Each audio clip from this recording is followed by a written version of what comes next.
আসসালামু আলাইকুম রহমতুল্লাহ। আশা করছি সবাই ভালো আছেন।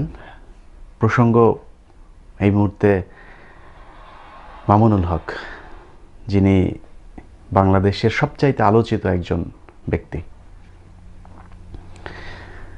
তো মামুনুল হক আজকে কিন্তু প্রথম তিনারা কিন্তু আন্দোলন শুরু করে নাই। মামুনুল হক হুজুরের যে যুব মজলিস বা হেফাজতে ইসলামের যতগুলো সংগঠন আছে, আমি হেফাজতে ইসলাম নামে কোনো সংগঠন আছে এটা শুনেছি হচ্ছে 2012-13 সালে, যখন আপনার 5ই মের ঘটনা হলো। এই ঘটনার ঠিক আগে তারা 13 দফা দিল, তখন আমি জানতে পারলাম যে এই নামে একটা সংগঠন আছে। আমি সত্যি কথা আমি জানতাম না তার আগে। তো আমাদের দেশের যারা রাষ্ট্র পরিচালনা করে, যারা এই দেশের স্বাধীনতা যুদ্ধ এবং ইসলাম ধর্ম এই দুইটাকে মুখোমুখি দাঁড় করাতে চায়, তাদের একটা উদ্দেশ্য আছে। ধরুন 71-এর স্বাধীনতা যুদ্ধের আগ পর্যন্ত, ধরুন আপনাদের বাবা তো এখন শেখ মুজিবুর রহমান, শেখ মুজিবুর রহমানের একটা আন্দোলনের 6 দফা থেকে 6 দফাই তো হচ্ছে শেখ মুজিবের সবচাইতে বড় আন্দোলনের যে দফা, সেখানে কোথাও ইসলাম ধর্ম কিংবা সমাজতন্ত্র, পুঁজিবাদ কিংবা ধর্মনিরপেক্ষতার কথা এক জায়গায় ছোট করে উল্লেখ করা আছে কিনা আমাকে দেখাবেন। মুক্তিযুদ্ধের কোন মূলনীতির মধ্যে ছিল যে ধর্মনিরপেক্ষ রাষ্ট্র করতে হবে? সব কিছু বানানো হয়েছে মুক্তিযুদ্ধের পরে, যখন আমাদের এই যে সংবিধান রচনা করা হয়েছে, তখন ভারতের কংগ্রেসের যে সংবিধান, তখন আমাদের উপরে চাপিয়ে দেওয়া হয়েছে ধর্মনিরপেক্ষ। ধর্মনিরপেক্ষতার জন্য মুক্তিযুদ্ধের একটা ইস্যু ছিল কিনা মুক্তিযুদ্ধের আগ পর্যন্ত? কখনোই ছিল না। তো সেই চক্রই আজকে তারা চায় বাংলাদেশে যে ইসলাম ধর্মের যে উত্থান, এটা কোনোভাবেই যেন করা না যায়। তারা কি চায়? তারা চায় আপনারা মসজিদে মসজিদে ঘুরবেন, মসজিদের কোনায় বসে মনে করেন নিজেদের মধ্যে ইসলাম নিয়ে আলোচনা করবেন, তারপরে মাদ্রাসা ইমামতি করবেন, মসজিদের ইমামতি করবেন, তারপরে হচ্ছে গিয়ে রাষ্ট্রীয় যে অনুষ্ঠান আছে সেই অনুষ্ঠানের মধ্যে প্রধানমন্ত্রী বিরাট বড় এক রাজ পরিবারের যে চেয়ার গিয়ে এভাবে চুপ করে দাঁড় করে থাকবে, দাঁড়িয়ে থেকে অনুষ্ঠানের শুরুতে নামকাওয়াস্তে আপনাকে 2-3টা আয়াত পড়ার সুযোগ দেওয়া হবে কোরআন শরীফের। এটা পড়ে তারপর 500 টাকা দেওয়া হবে, আপনি খুশিতে চলে আসবেন। তাদের বাড়ির মুসলমানি, তাদের বাড়ির বিয়ে, তারপরে মারা গেলে 40 4 দিন দাফন, এইসব অনুষ্ঠানগুলোতে আপনি যাবেন। এর বাইরে আপনার আর কোনো কাজ নাই। এগুলো যতদিন করবেন ততদিন আপনি ঠিক আছেন, কিন্তু এগুলোর বাইরে যখন যাবেন তখনই হচ্ছে তাদের সমস্যা। জামায়াত ইসলামের সেই সমস্যাটাই হচ্ছে এখন তাদের মাথা ব্যথার একমাত্র কারণ। কারণ জামায়াত ইসলাম চায় সংসদের মধ্যে কোরআন শরীফ ঢোকাতে, জামায়াত ইসলাম চায় কোরআনের শাসন। সেই জায়গাতে আজকে হেফাজতে ইসলাম, আমি মনে করি তারা যে 13 দফা দিয়েছিল সেটাও এই জামায়াত ইসলামের মতোই একটা দাবি। সেই দাবির কারণেই আজকে হেফাজতে ইসলাম তাদের শত্রু। এতদিন কিন্তু শত্রু ছিল না। আপনারা সারা জীবন ধরে সেই যে আপনার ইজতেমা করছেন, তারপরে তাবলীগ করছেন, কোনো কিছুতে কিন্তু সমস্যা নাই, কোনো সমস্যা হয়নি। যখন আপনারা বলেছেন যে রাষ্ট্রের যে নীতি, সেই নীতির মধ্যে আমাদের এইগুলো ঢুকাতে হবে, তখনই সব কিছুর মধ্যে সমস্যা তৈরি হয়েছে। সেই ধারাবাহিকতায় আজকে মামুনুল হক, জামায়াতে ইসলাম। তো জামায়াতে ইসলাম কেন হলো? প্রতিটা জিনিসের একটা বৈশিষ্ট্য আছে।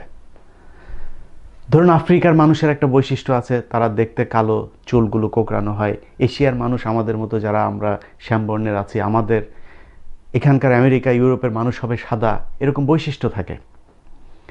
আপনি যদি বাংলাদেশে এখন ধরুন কোনো দল করেন না, কোনো কিছু করেন না, কোনো কারো পক্ষে নাই বিপক্ষে নাই, আপনি আপনার ফেসবুকে আমার এই ভিডিওটা দেখার সাথে সাথে ভোট চোর লিখবেন, কোনো কিছু লিখবেন না, কাউকে উল্লেখ করবেন না, ভোট চোর লিখবেন, চাল চোর লিখবেন, ব্যাংক ডাকাত লিখবেন, এই ধরনের বৈশিষ্ট্যগুলো নিয়ে আপনার ফেসবুকে লিখবেন, তখন দেখবেন একটা শ্রেণী খেপে যাবে। অর্থাৎ তাদের বৈশিষ্ট্য হচ্ছে ভোট চোর, ধান চোর, আর হচ্ছে চাল চোর, আর এই ব্যাংক ডাকাতি করা। এটা হচ্ছে তাদের বৈশিষ্ট্য, যে কারণে আপনি তাদের নাম না বললেও তারা খেপে যাবে। জামাত ইসলামেরও একটা বৈশিষ্ট্য আছে। কোন কোন বৈশিষ্ট্য দেখলে তারা জামাত ইসলাম তাদেরকে খ্যাতি দেয়? সেটা হচ্ছে, ধরুন আপনি নামাজ পড়বেন, ছোট ছোট দাড়ি থাকবে, কোনো মেয়ের দিকে তাকাবেন না, ভালো ছাত্র হবেন, তারপরে মানুষকে ভালো কথা বলবেন, দেশপ্রেমের কথা বলবেন, ভারতের বিরুদ্ধে কথা বলবেন, এগুলো যখন করবেন তখন আপনাকে তারা মনে করে আপনি জামায়াত। বৈশিষ্ট্যগুলো তো খারাপ না, তাই না? আজকে এতদিন ধরে কাদের সিদ্দিকী মুক্তিযোদ্ধা ছিল, তিনার কিন্তু কোনো সমস্যা হয়নি। যখন তিনি এই চালচোর ভোটচোরদের বিরুদ্ধে কথা বললেন এবং ওই যে জামাত যে কাজগুলো করে সেই কাজগুলো যখন করা শুরু করলেন, তখন কিন্তু কাদের সিদ্দিকী হলেন জামাত। অতএব জামাতের বৈশিষ্ট্য তারা যেটা দাঁড় করাচ্ছে, যেটা আমরা তো জামাত যারা করি না তারা তো জানি না যে আসলে জামাতের কী। এখন তারা আওয়ামী লীগ আমাদেরকে শিখাচ্ছে যে এই বৈশিষ্ট্য থাকলে তাকে মনে করবা জামাত। ৭১-এর বড়ি বেচে খাওয়া যাবে না আর। বাংলাদেশের যুব সমাজ এখন অনেক সচেতন, তারা এখন ইতিহাস জানে। অতএব মামুনুল হককে জামায়াত ইসলাম বলে থামানো যাবে না। আমি মনে করি ইসলামী দলগুলোর মধ্যে যে একটা বিভাজন ছিল সেটা দিনকে দিন ঘুচতে শুরু করেছে। আমি ব্যক্তিগতভাবে চরমনের উপরে আমার অনেক কারণে আমার বিতর্ক ছিল। সেটা হচ্ছে যে তাদের ভেদে মারফত বইয়ের যেসব লেখাগুলো আমি পড়েছি, বিভিন্ন সময় চরমনায়ের নাম ভাঙিয়ে যারা ওয়াজ করেছে তাদের যে ওয়াজগুলো শুনেছি সেগুলো আমার ভালো লাগে নাই। চরমনায়ের পীর সাহেব সম্পর্কে অনেক ধরনের গাঁজাখুরি গল্প তারা বলতো, এগুলো আমি মনে করি নাই যে বাস্তবসম্মত। তাদের কিছু কিছু মাহফিলে উজানি সহ চরমনায়ের যে জিকির আমি দেখেছি সেটা আমার কাছে ভালো মনে হয়নি। এটার আমি তীব্র ঘোর বিরোধী, এখন পর্যন্ত বিরোধী। কিন্তু চরমনায় পীর সাহেব যে এত ভারত বিরোধী একজন মানুষ এটা আমি জানতাম না। অতএব এই মুহূর্তে আগে হতে হবে হচ্ছে বাংলাদেশের স্বাধীন, এই স্বাধীনতার প্রশ্নে সবাইকে এক হতে হবে। তারপরে কে কোন সিলসিলা, কে কোন মাযহাব কি বিশ্বাস করে সেটা নিয়ে পরে তর্ক বিতর্ক হবে। জামায়াতে ইসলামের আমি মওদুদী সাহেবের সেই বই পড়ি নাই। তাদের বইতে নাকি লেখা আছে কি সাহাবীদেরকে নিয়ে কি কটূক্তি করা আছে, সেগুলো যদি থাকে, যেটা মামুনুল হক সাহেব তার বক্তব্যে বলেছেন যে তাদের এই সমস্যাগুলো যদি তারা সমাধান করে আসে তাহলে জামাতের সাথে এইসব ইসলামী দলগুলোর কোনো সংঘর্ষ নাই। অতএব যদি সাংঘর্ষিকতা না থাকে তাহলে আমার বিশ্বাস যাদের মধ্যে যেসব ছোটোখাটো ভুলগুলো আছে, চরমনায় পীর সাহেবেরও আমার মনে হয় রেজাউল করিম সাহেবের এই জিনিসটা উল্লেখ করা উচিত যে ভেদে মারফতের যেই বিতর্কগুলো উঠেছে সেগুলো নিয়ে পরিষ্কার করতে হবে। তারা বেশ কয়েকজন বক্তাকেও দেখেছি চরমনাই থেকে বহিষ্কার করেছে নানান ধরনের গাঁজাখুরি গল্প করবার জন্য, এবং ভবিষ্যতে আমার বিশ্বাস চরমনাই সেগুলো করবে না। এগুলো করে যদি হেফাজতে ইসলাম থেকে শুরু করে ইসলামী যত দল আছে সব যদি এক জায়গায় হতে পারেন তাহলে বাংলাদেশের আজকের যে পরিস্থিতি সেখান থেকে বাঁচানো সম্ভব। জামাত ইসলাম আপনাদের কি শত্রু, জামাতের শত্রুকে চরমনাই, জামাতের শত্রু হেফাজত, এসব নিয়ে চিন্তা করার সুযোগ নাই। যদিও আমি সত্য কথা যেটা যে জামাত ইসলামের কোনো কেন্দ্রীয় নেতাকে আজ পর্যন্ত আমি রেজাউল করিম সাহেবের নিজের মুখে জামাতের বিরুদ্ধে কথা বলতে দেখেছি, কিন্তু জামায়াত ইসলামের কেন্দ্রীয় দায়িত্বপ্রাপ্ত কোনো মানুষের মুখে আমি আজ পর্যন্ত অন্য কোনো ইসলামী দলের কোনো গীবত আমি শুনি নাই। বাংলাদেশে সংঘর্ষ তো শুধু জামাতকে নিয়ে না, সমস্যা তো জামাতকে নিয়ে না, সমস্যা হচ্ছে ইসলাম ধর্মকে নিয়ে। আজকে সেটা প্রমাণিত হয়েছে যখন মামুনুল হকরা, জামাত ইসলাম যখন চুপ, মামুনুল হকরা যখন সত্যের পথে কথা বলছে, তখন মামুনুল হকদেরকেও আজকে রাজাকার বলা হচ্ছে। আওয়ামী লীগের রাজাকার নাই, সেই রাজাকারদের নিয়ে তো কোনো কথা হয় না। আওয়ামী লীগ করলেই সে মুক্তিযোদ্ধা, আর আওয়ামী লীগের বিরুদ্ধে কথা বললেই সে রাজাকার। অতএব এই জায়গাগুলো বুঝতে হবে। আমি সব শেষে যে কথাটা বলতে চাই যে ইসলামী দলগুলোর চিন্তা করা উচিত, কিংবা বাংলাদেশের প্রতিটা মুসলমানের চিন্তা করা উচিত বাংলাদেশে মুসলমানদের আজকে জায়গা কোথায়। মুসলমান 90% দেশের কোনো মসজিদের ইমাম সাহেবের বেতন হয় না সরকারিভাবে।